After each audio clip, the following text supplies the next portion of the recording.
Hey, Masters, welcome to another episode of Path to Mastery for Real Estate Agents. How's that sound? Path to Mastery for Real Estate Agents. My friends, we are going niche on you.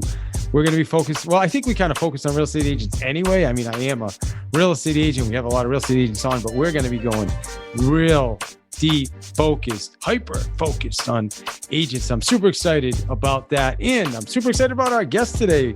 We have Mr. Sean Castrina, a best-selling author of the 8 Unbreakable Rules for Business. He also has a new book coming out, which is called The World's Greatest Business Plan. Man, I can't wait to get a copy of that. And he says it's for those who cannot afford to fail. I love that. And I would also say it's for those who refuse to fail, just like you. If you're listening to this right now, clearly you refuse to fail. My friends, listen, Sean has shared the stage with people, I mean, huge. Tony Robbins, John Maxwell, John Gordon. He's been doing this over 25 years. He's just a really solid dude. He knows his stuff. You're going to get a ton from listening to Sean. He's going to share also the 6 myths with us. You know, those 6 myths that keep people from being not just successful, but actually in a lot of ways starting a business. You know, we just had a great episode about, you know, going from a real estate agent to a business owner, and Sean actually shares some of those myths. So enjoy this episode. It's really, really awesome. And don't forget about the monthly meetup. You go to davidsmeetup.com. We'd love you to join us on the meetup. It's every second Thursday of the month. So look at your calendar, go on there, get signed up for davidsmeetup.com. We'll see. It's essentially a live open podcast. We have amazing guests on there. We've had Michael Burnoff, Adam Hergenrother. I mean, just the guests are just going to keep getting awesome and getting better and better and better and just awesome. And we're excited about that. So make sure you join us, davidsmeetup.com. And if you want coaching, if you've been thinking about, I think I should try coaching. Maybe that's a thought you had recently. Well, here's the cool thing is just go to trycoaching.davidihill.com. Again, trycoaching.davidihill.com, and you can try a free complimentary coaching call with me. How does that sound?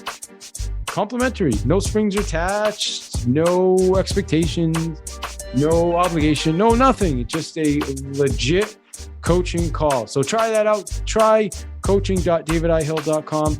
My friends, hey, you rock. Enjoy Sean. Hey, what's up, Masters? Welcome to another episode of Path to Mastery. And today, my friends, we have a special treat for you entrepreneurs because we have the host of the 10-Minute Entrepreneur Podcast, as well as a author of an awesome book called The 8 Unbreakable Rules for a Business Startup. So, hey, Sean, how's it going, man? Great to be on the podcast, Dave. It's great to have you. And you've done a lot here. I mean, you have a podcast. You also have the book. You've worked with entrepreneurs all over the world, it looks like. You've lectured. You're basically saying you're old. Finest colleges. You've done all kinds of good stuff. So over a long period of time.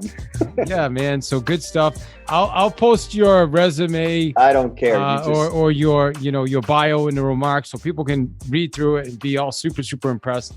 And why don't you and I just get to talking about this and bring some good content here. How's that sound? Let's do it. That's good. All right. Awesome. So thanks for joining me today.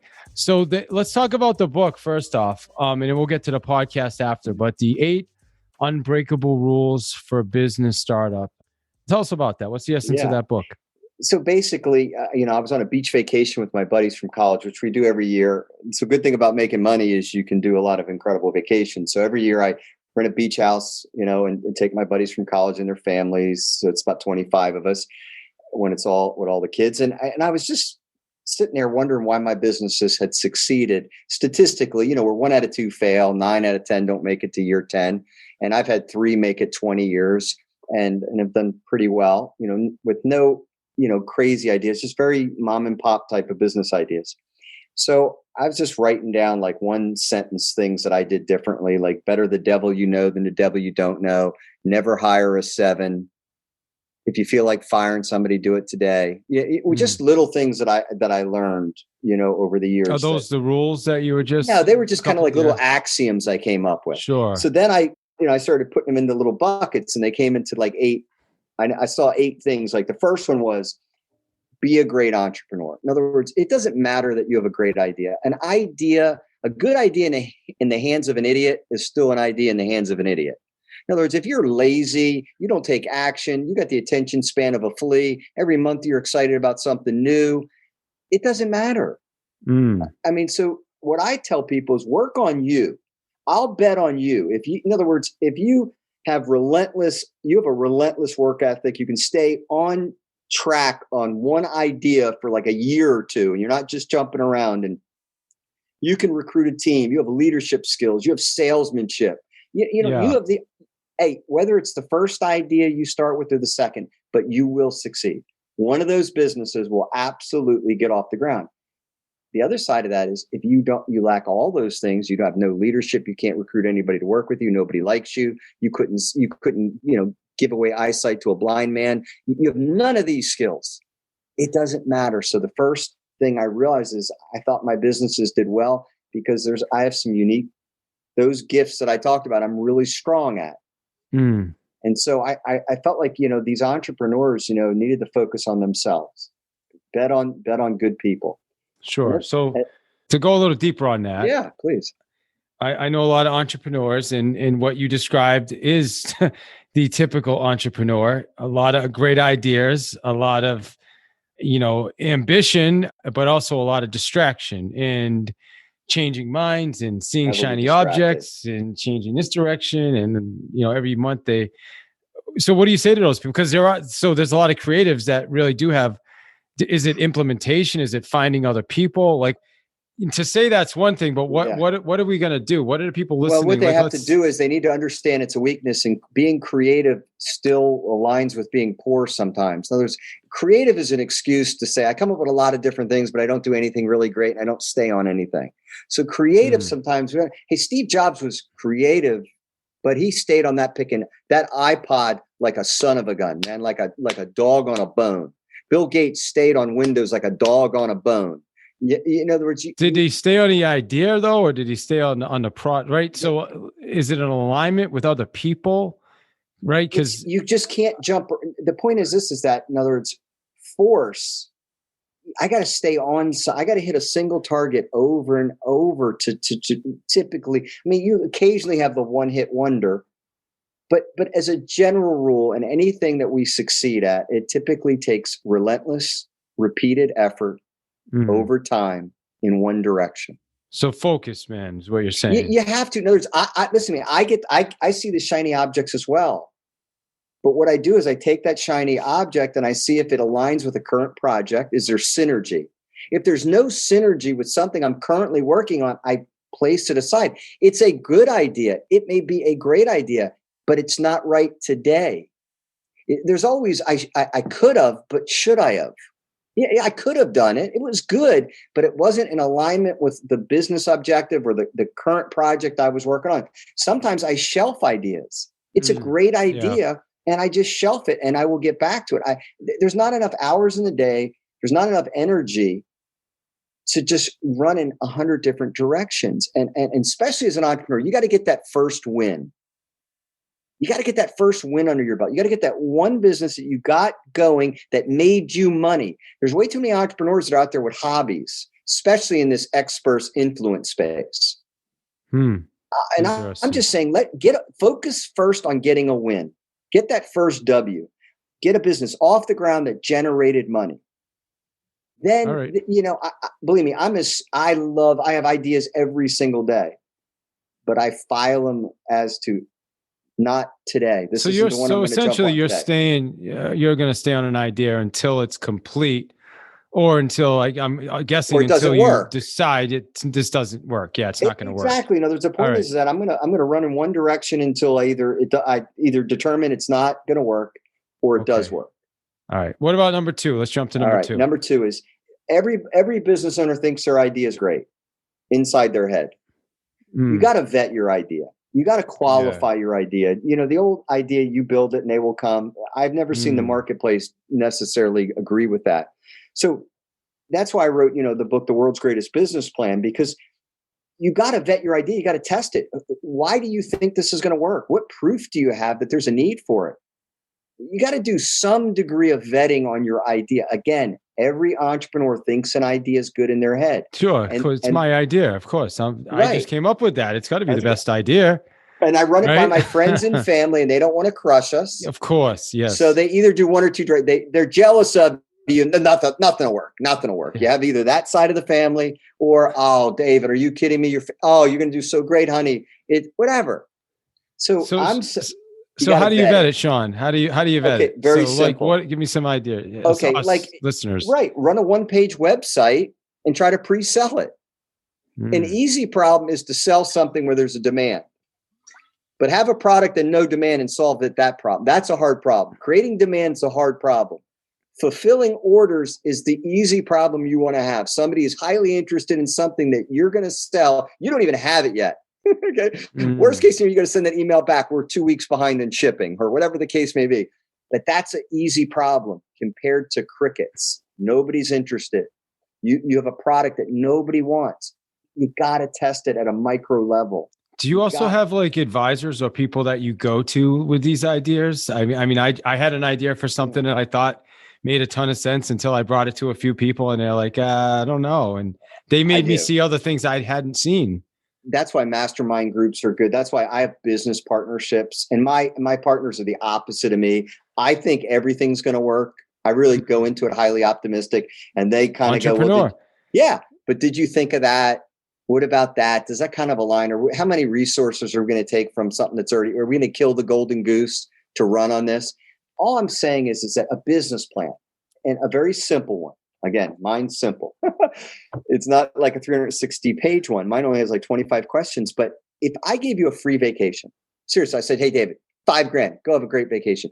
You probably wouldn't get in your car and leave today. You'd probably go, well, am I going to take a summer vacation or a winter vacation? Do I want to go to Florida? Do I want to go to California? Do I want to go to East Coast? Do I want to go another country? What would be the best month to go? Who do I want to take with me? Who do I not want to take with me? How many days do I want it to be? My point is, spend as much time planning your business as you do a vacation. Good point. All right, number 3. 5 to 7 questions. Yeah. Number 3 is put a plan in place. Everybody has ideas, but you go to war with a plan, and business is war. Who's your competition? How are you going to be different than them? Why are people going to buy from you as opposed to whatever? It's exhausting. Number 2, you're kind of qualifying your idea. So you kind of know it's a good idea, but now you got to figure out, okay, how am I going to make this idea work in the marketplace? Simply put, why are people going to buy from you? Okay. You need to kind of put together a plan. Who are you going to need on your team? How many people are you going to need to hire? Is it going to be just you and one other person? Do you need somebody to open the doors, close the doors? Do you need licensing? Is there a process that you use for that? Like, do you have a sheet or some type of a worksheet? I do. And if you go to worldsgreatestbusinessplan.com/free book, I'm giving it to you for free. It's an $18 book since we're talking so much about it. I go through like the 25 questions, and it's just a big to-do list. A lot of it is just a big to-do list of, okay, do I need licensing for this? Is there like a Department of Regulations? Is there a licensing board? Not every business you can just start up. So put some planning in. That's all I'm saying.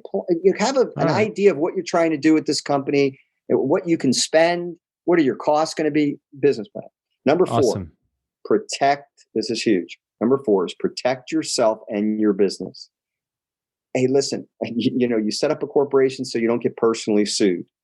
You get insurance, umbrella policy, general liability, maybe workers' comp, whatever it takes, but you need to protect yourself.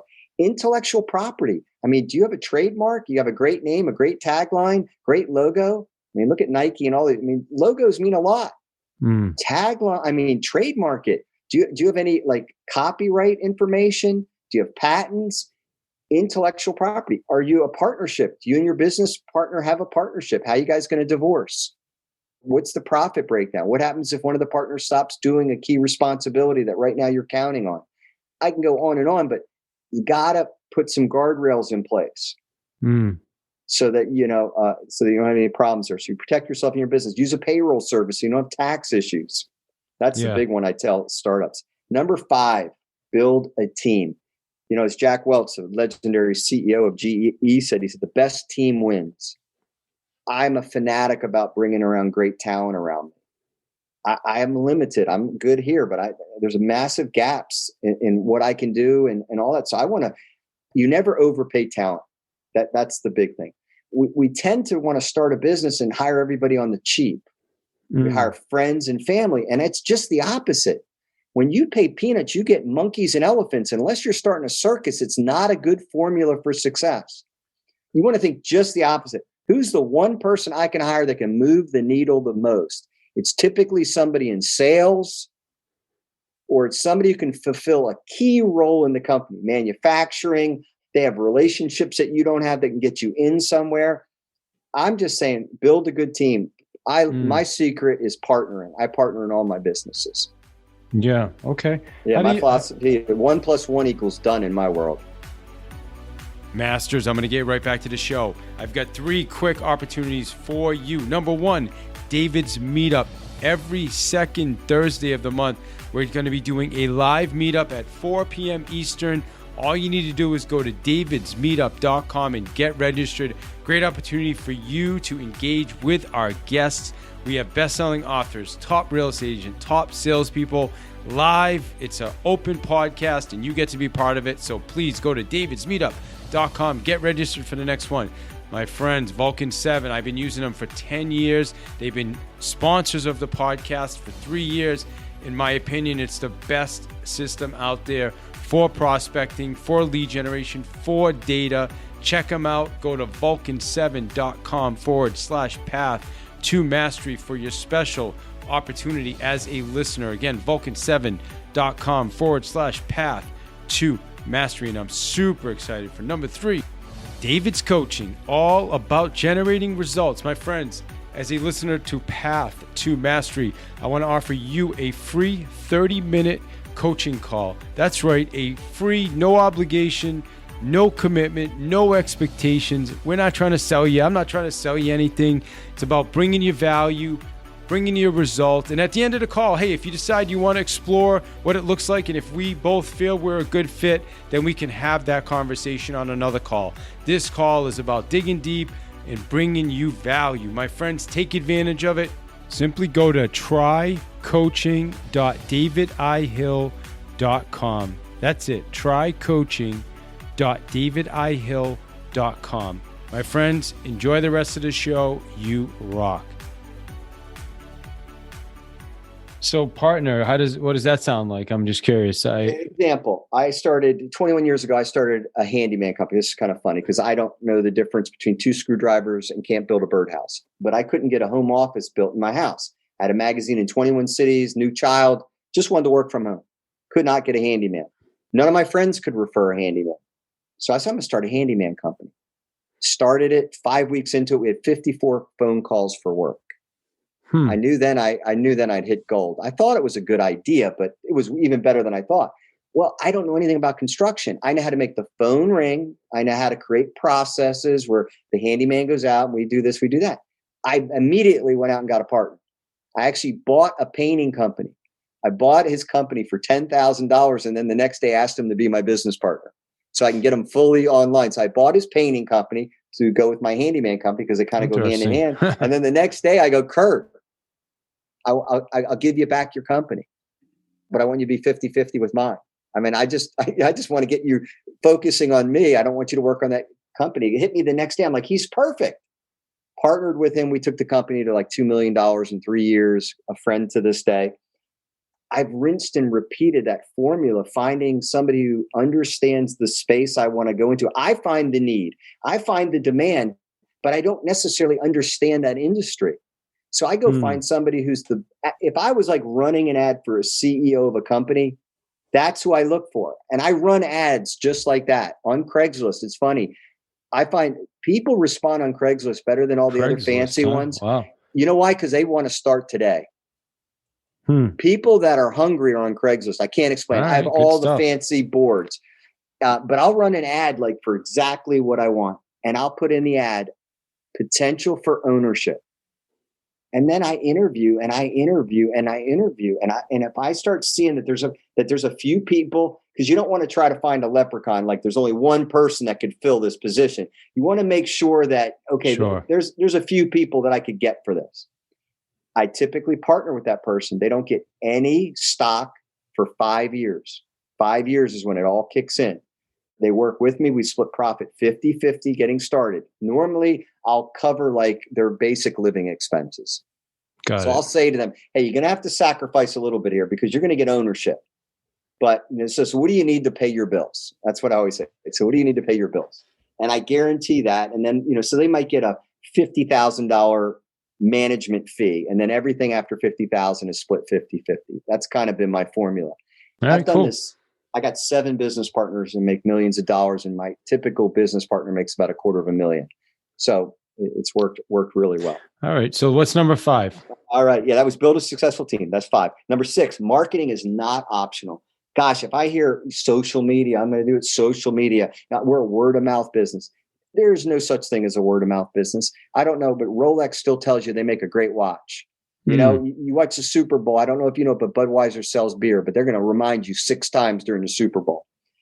You got to have a conveyor belt in place that brings you new customers. You got to systematically be able to attract new customers. That is the key component in business. So marketing is absolutely not optional. In too many small businesses, they get started, and the first thing they cut is the budget on advertising. The second they need money, they stop advertising. It's the first thing to go every time. And it's an absolutely huge mistake. Number 7, know your numbers like a stinking savant. Like, when I grew up, you had a baseball card. You knew your favorite player's batting. Tony Gwynn, you knew his average 332. You knew everything. You got to be the same way in business. You got to know, what does it cost for me to operate my business every day, every week? What does it cost per month? What do I make profit per person? If you have a service company, I know exactly what I make on every one of my people. If you're selling a product, what's my profit margin? Next month, is it the same? Did it go down? Did it go up? Did my costs go up? The problem is too many business owners, they meet quarterly with their accountant. There's way too much that can happen in 90 days in the life of a startup. A startup is like flying a kite. It only takes one big breeze to bring that thing down. So you got to be hyper alert to your numbers early on. So number 7 is know your numbers. And then number 8, man, this is where we talk about getting mentored and getting in a mastermind group, getting in a network. Learn from other people's experience. And what I mean by this is that failure is best heard through a secondhand story, and it's a heck of a lot cheaper. Get around some older people that have done this. Bounce your ideas by them. You're talking, example, you're setting up a new business, and what do you want to do? You want to get this great location. So your tendency is to do a 5-year lease. Not this guy. You come to me, I'm going to tell you, we're going to do a temporary We're going to do a temporary location, temp everything. Okay. We're going to set this up for 90 days. If it takes off, we're going to have plenty of money to tell everybody where our new location is, but we are not signing a 5-year lease on a startup. Period. But the common thing is, it's going to do great. Yeah, they're going to give me a much better deal. If I do this for 5 years, they're going to give me like the first 6 months free. Yeah, but they're going to pound the crap out of you for the 4.5. And if you have a loser, that comes over to your personal responsibility. They don't take leases like that without having your John Hancock personally on it. I see this happen all the time. Restaurants, they're on for a 5-year lease. Not this guy. Open the doors and they will come, right? That's I wish. So they're my 8 unbreakable rules. Awesome, man. Well, that's good stuff. I took some great notes right here while you were talking. So people listening to this, what do you think is going to be the biggest challenge now? If somebody listens to this and says, oh, wow, that was really good. And I'm going to go do something. What's going to be the challenge? I'm a cinch by the inch guy. I think if you try to do too much too fast, you don't do anything typically. It's like when people ask me, I'm in the fitness, like, how can I lose weight? Go walk for 5 minutes every day for the next 30 days. Then next month, walk for 10.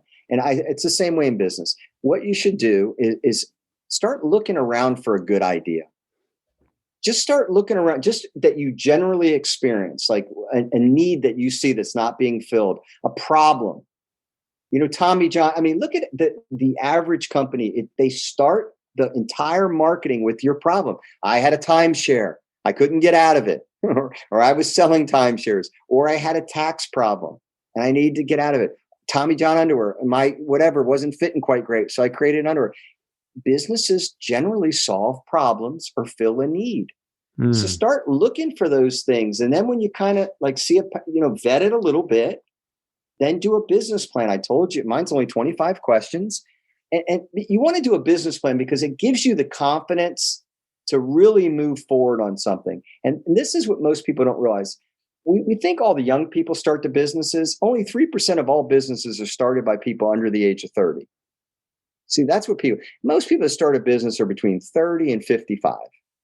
Yeah, makes sense. Because it costs about $10,000 to start a business. I mean, real live businesses, you have to put a little bit of money into it. The idea that you can do it on a dollar, maybe online, but I haven't found that company yet.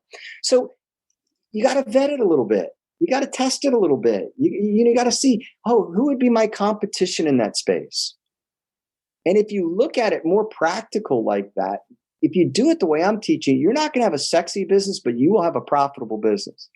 I have made money on so many service companies. You would literally laugh at the simplicity of the companies I've made. I've made my first company. I made $35,000 a year on an auto detailing company called Waxmaster Mobile Detailing. They cleaned my car 2 weeks ago. I sold it like 20 years ago.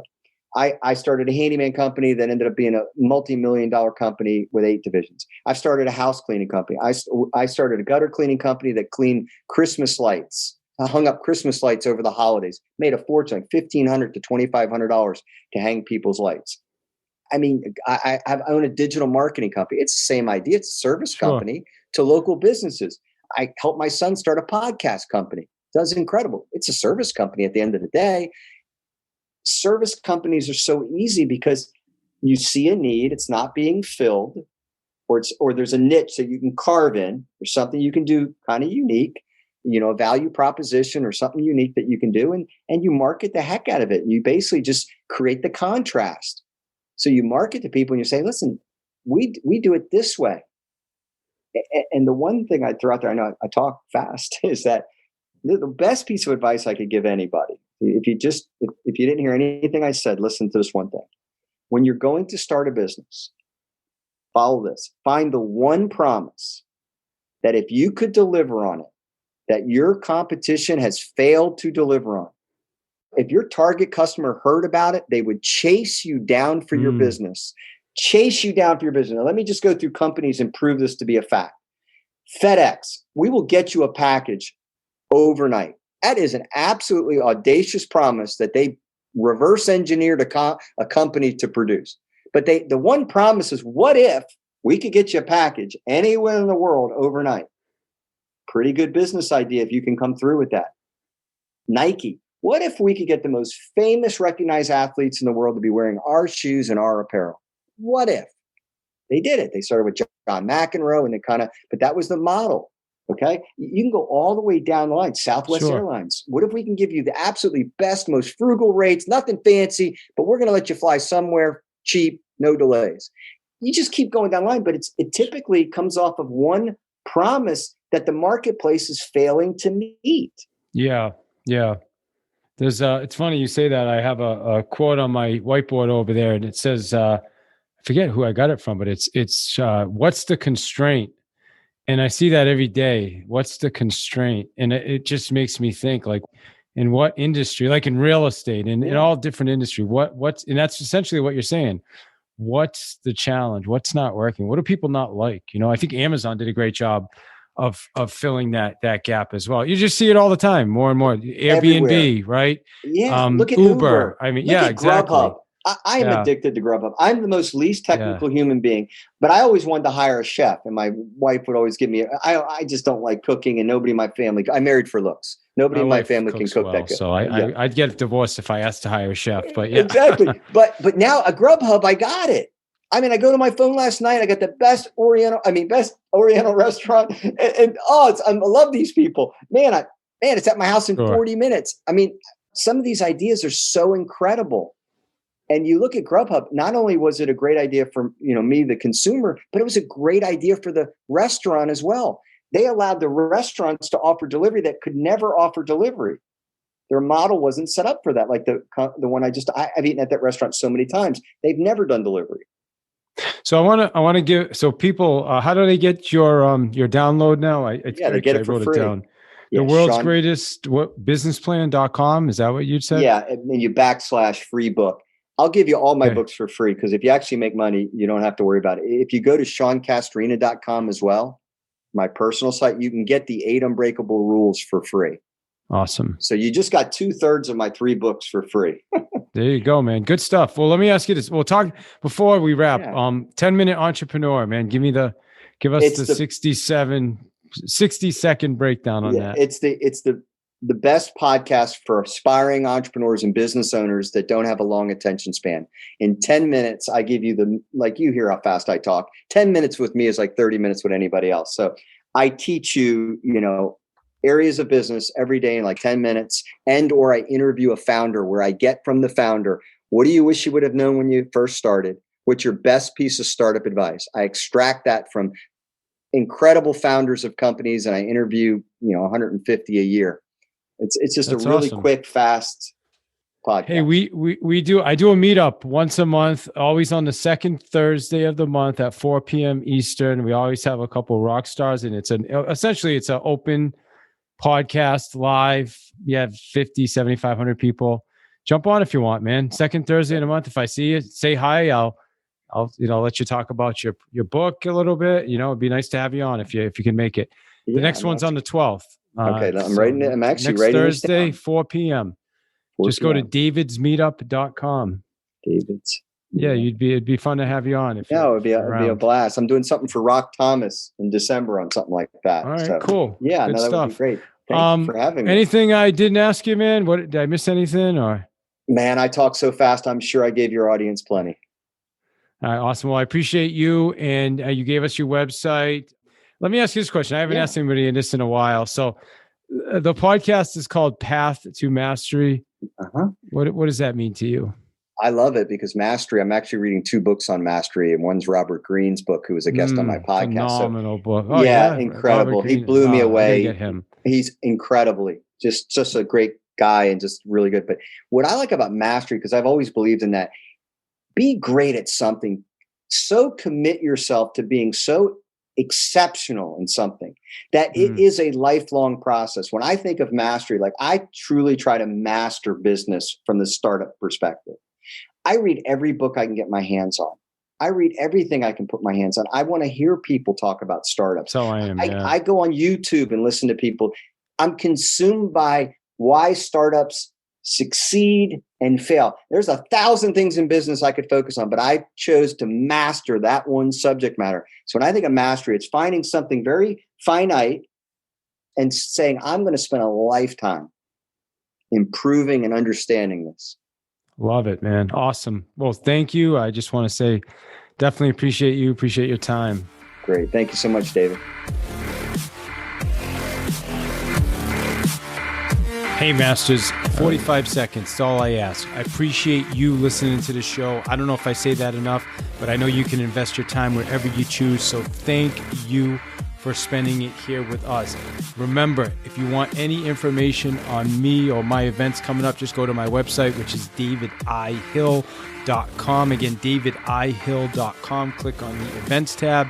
You've got webinars, you've got past webinar replays. Everything is there. You can also get access to our sponsors there if you click on the affiliates link. So again, everything is at davidihill.com. And we'd love to have you join us on our Facebook community, which just go to Facebook and search groups, which is Path to Mastery. And finally, as you know, you can get yourself a free book by going to davidsfreebook.com. My friends, again, I just want to say I appreciate you spending time with us. Oh my gosh, I forgot to review.